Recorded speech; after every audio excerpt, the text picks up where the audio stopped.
Ka-curious, panoorin pa natin ang video na ito. Wala nga, gamitan na ninyo, kay ba mo, daghan kayang ayuhon. Ang inyong nabati sa mga talk nako, inyo nang masinati. As long as you practice cares. Wala isure ka ta? Confession, adoration, rosary, Eucharist, sacramentals.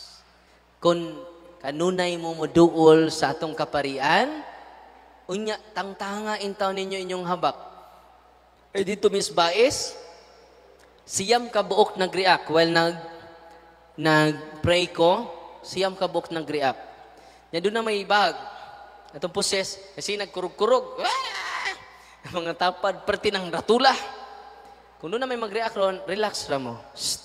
Uy, musinggit na sila kalit. Ana, isinggit naman. Sus, ang mga tao, perti ng hadlukan, ito tos Baez, dumagiti. Unya, ang usa ka poses, kinsi magtudlo tong bag. Ganana ba? Ningon to kung kauban, kinsay tag-iya ning bag? Wa, G mo angkon. Ikuha, kinsay tag-iya ning bag? Ingon tong usa nga, ako na, Brad. Sis, unsay sud ini, puno sa mga haba. Uy. Abi ninyo, during exorcism, yan ay habak ang mga poses. Nikuha na mo, mingon ang mga yawa, ayaw na isurrender ang habak kay tu amitanan nagpuyo dito. Uy. Unsa din ang habak di ay ID sa mga Yahwa. Unsa ang habak? Kay dito sa impyerno, istrikto si Lucifer. No ID. No entry. God is more than enough. I hope ang atong i-promote ang sakramento ni Kristo. Iba mo dahil ito mi sa Minglanilla, the stage 4 liver cancer. Unsay sakit niya? Stage 4 liver cancer. Wa siya kaduol nako. Kaya di man ko magpaduol. Anong di ko magpaduol? Adto mo ni Kristo duol sa iyang sakramento. Kung muduol mo nako, oy ako na center of healing. Oy, kuya ra ba na si Father Darwin kay healer? Maguwang sa faith healer. Unsay nahitabo niya?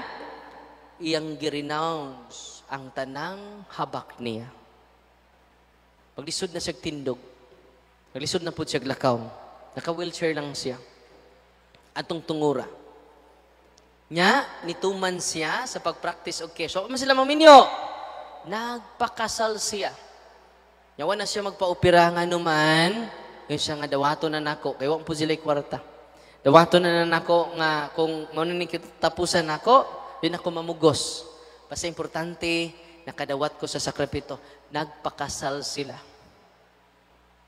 Nangumpisal, ni simba, ni kalawat sa lawas ni Kristo. Nga mahatag lang sa pari sa Ginoo. Atong pakpakan atong mga pari. So ayan po mga peers, sanay kapupulatan po natin ito ng aral. At kung nagustuhan niyo po ito, just like and share, ibahagi po natin sa mga kakilala po natin. And please don't forget to follow and subscribe po ng ating YouTube channel, Mr. Curious Catholic. Muli po, this is Mr. Curious Catholic, kasama po ninyo sa pagtatanggol ng ating simbahan. Pro Deo et Ecclesia.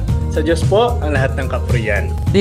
Hello mga kapatid, follow and subscribe Mr. Curious Catholic. Marami tayong matutunan, mapupuno po yung ating isipan sa mga katotohanan. Dahil ang katotohanan na magbigay sa atin ng tunay na kalayaan. God bless. Hello mga kapatid, inanyayahan namin kayo, huwag niyong kalimutan mag-subscribe sa kay Bro Dance Oberio, Mr. Curious Catholic. Marami kayong matutunan sa pamamagitan ng pagsubaybay niyan sa pagsagot sa pananampalataya na inaatake ng ating mga kapatid sa iba. Yung pananampalataya, and they are not only attacking the teachings of the Catholic Church, but proselytizing the good numbers of the Catholic. At sa pamamagitan sa pagsunod ninyo nitong Mr. Curious Catholic, Facebook page and YouTube channel, dami ninyong matutunan. Isabuhay natin ang ating matutunan. Rodillo et Iglesia.